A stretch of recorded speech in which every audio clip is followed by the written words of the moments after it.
Arrays. Now, first of all, we have to know why do we need arrays in C programming. Now, there is one problem when it comes to different types of data in C programming is that suppose a user wants to store marks of say 500 students. One way of doing that is by creating 500 different variables for the marks. So say marks 1, marks 2, marks 3, and so on till marks 500. This is one way of going about creating variables, but this is very tedious process of going about and very inefficient way of going about.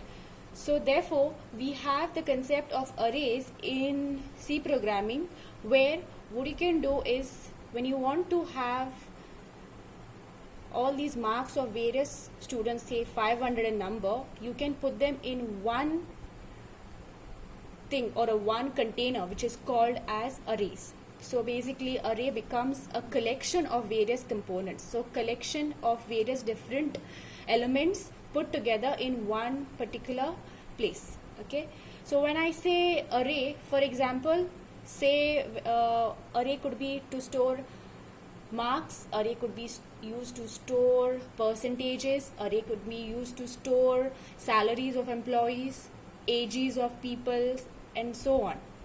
But the only requirement for an array is that you need to have or you need to store homogeneous values in an array. Now what do you mean by homogeneous array values is that the values are of one type or same type, which means if you are storing integer variables or integer values, it should be only integer. If you are storing float, it should be only float. If you are storing character, it should be only character. So one array can be holding all values which are of the type integer only, or all values should be of the type float only, or all values should be of the type character only. You cannot have half integer and half float values. So this is one thing you have to remember when it comes to creating an array. That means array has only homogeneous values. The values are of one type only. Alright. Now next, moving on to the syntax of writing an array. Okay, so how do we write an array or how do we create an array? Okay, the basic syntax of creating an array is that data type, array name, and size of the array in a square bracket. This is the syntax of creating an array. Okay, so this is basically the declaration syntax of an array. So first of all, data type. We know what is a data type. Data type could be anything. It could be an integer, float, it could be character or anything. This is the name given for the array. Now the name is given by the user. So this is a user defined name, and the size of the array is always put in a square bracket. Alright, now what do you mean by size? Size as in how many elements should be there? 500 elements, 50 elements, 20 elements, and so on. So I'll write one example for you all. The example of an array goes like this: integer age 5, which means that int is the data type, array name is age, and the array size is 5. So the array size is always put in a square bracket, and you have to end the line with a semicolon. Alright, so this is how the syntax of an array is. Now for the above created array, how does the end result, how do the arrays get stored in the memory? So whenever we say arrays, arrays are addressed by their indexes.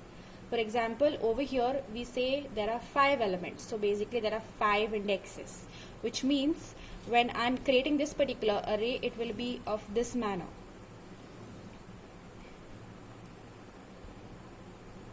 The first slot, the second slot, the third slot, the fourth slot, and the fifth slot. So the first slot will be age index 0. Always remember that the array start with an index of 0. Next we move on to the next index, which is 1. The next array index is 2. The next array index is 3. The next array index is 4. So since there are 5 elements in the given array, the index starts from 0 till 4. So whenever we say there's an array, it is starting from 0 and the endpoint is size minus 1. So 5 is the size and minus 1 you get 4. So this is the created array in the memory with this particular example. Now suppose say this stores the ages of say 5 different people. So how does it go? Starts with this particular slot, which is the 0th index. So say the first age of the person is say 18 years. The next age of the person 2 is say 20. Next suppose say it is 5.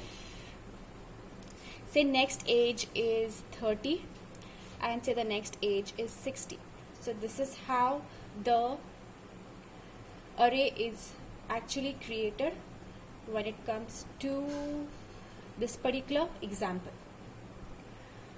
Alright, so this is how the array looks like. Now the next thing, after the syntax or after the declaration, the next part is initializing a given array.